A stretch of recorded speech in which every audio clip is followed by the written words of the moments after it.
l'intimité de l'histoire. Et aujourd'hui, Clémentine, vous revenez sur une lettre qui a peut-être changé le destin du peintre et génie Léonard de Vinci, celle qu'il a envoyée au duc de Milan pour postuler une lettre de motivation pour travailler avec lui. Ah ouais, en fait, j'avais envie de vous en parler parce qu'elle est absolument extraordinaire. Mais la thématique du jour étant plutôt celle des fils à papa, je suis tombée sur une autre lettre de motivation avant cela qui était celle de Kennedy.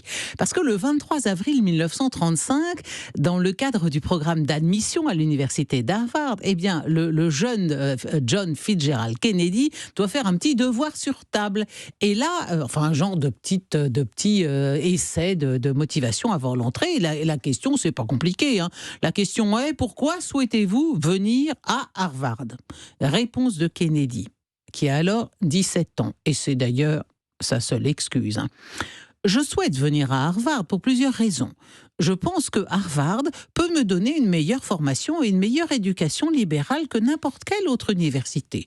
J'ai toujours voulu y aller, car j'ai senti que ce n'était pas simplement un collège comme les autres, mais une université ayant quelque chose de précis à offrir. Et puis, j'aimerais aller dans le même collège que mon père.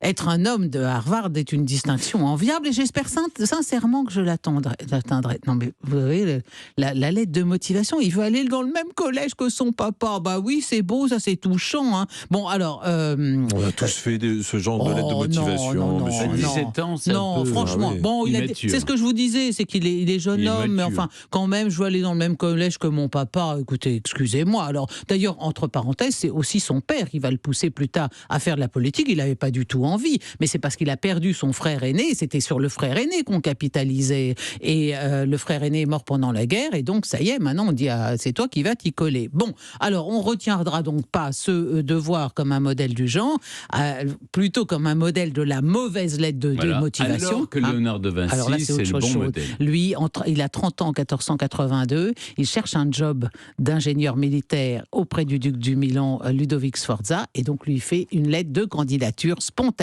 Ayant 13 illustres seigneurs vu et étudié les expériences de tous ceux qui se prétendent maîtres en l'art d'inventer des machines de guerre, et ayant constaté que leurs machines ne diffèrent en rien de celles communément en usage, je m'appliquerai sans vouloir faire injure à aucun. Donc là, il prend des précautions oratoires. C'est-à-dire, je vais vous dire tout ce que je sais faire, mais je ne veux pas débiner les copains. À révéler à votre excellence certains secrets qui me sont personnels, brièvement énumérés ici. Vous voyez, comme l'accroche est bonne, là, voilà, j'ai des secrets, je vais vous les donner. Très bonne phrase d'accroche pour capter l'attention du duc. J'ai un moyen de construire des ponts très légers et faciles à transporter pour la poursuite de l'ennemi en fuite. D'autres, plus solides, qui résistent au feu et à l'assaut, et aussi aisés à poser et à enlever. Je connais aussi le moyen de les brûler et de détruire les ponts de l'ennemi.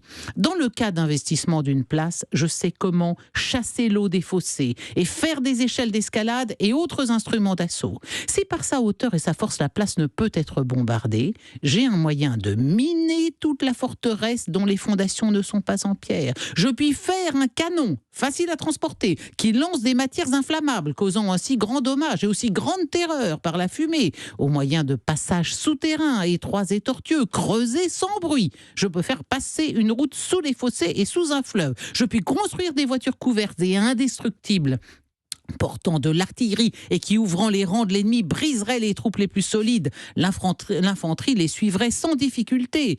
Je puis construire des canons, des mortiers, des engins à feu de forme pratique et différents de ceux en usage. Et puis là où on ne peut pas se servir de canons, je puis le remplacer par des catapultes et des engins pour lancer des traits d'une efficacité étonnante, jusqu'ici inconnue. Enfin, quel que soit le cas, je puis trouver des moyens infinis pour l'attaque.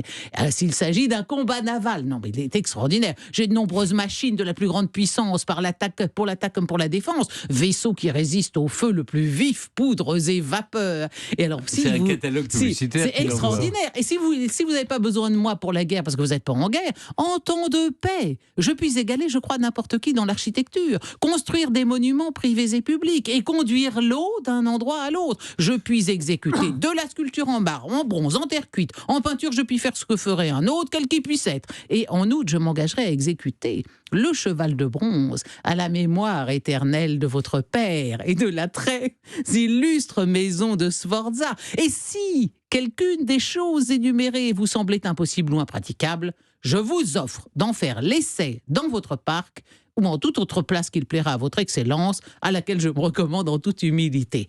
Vous vous rendez compte, cette lettre de motivation de Léonard de Vinci, elle est parfaite en tout point. On dirait du téléachat quand même. Hein. Oui. Non, mais c'est magnifique. Elle prend en compte les besoins du recruteur, elle met en avant les forces du candidat, elle est tournée vers l'avenir, elle convainc, elle séduit. Et donc, qu'a fait Sforza ? Eh bien, il a embauché de Vinci, évidemment. Et pourquoi le nom de ce Ludovic Sforza est-il rentré dans l'histoire ? C'est précisément parce qu'il a embauché Léonard de Vinci. Comme quoi, pour réussir, mieux vaut compter sur soi-même que sur son papa. Ce qui n'a pas empêché d'ailleurs Kennedy d'être un grand président, mais parce qu'il a vécu lui-même l'épreuve du feu, des épreuves majeures qui ont fait de lui l'homme qu'il était devenu. L'épreuve du feu, vous dites bien, oui. Oui, c'est tout à fait. Mais à Harvard, je veux rentrer à Harvard comme mon papa, là vous auriez probablement pas voulu lui Non, pour mais président. je pense que lui, simplement, il voulait faire passer dans sa lettre qu'il y avait déjà eu une antériorité familiale, c'est tout. Ça doit lui parler, cette histoire de fils à papa. Hein. Oh bah, si vous connaissiez le mien, oui. Bien sûr, vous avez raison. Merci Clémentine.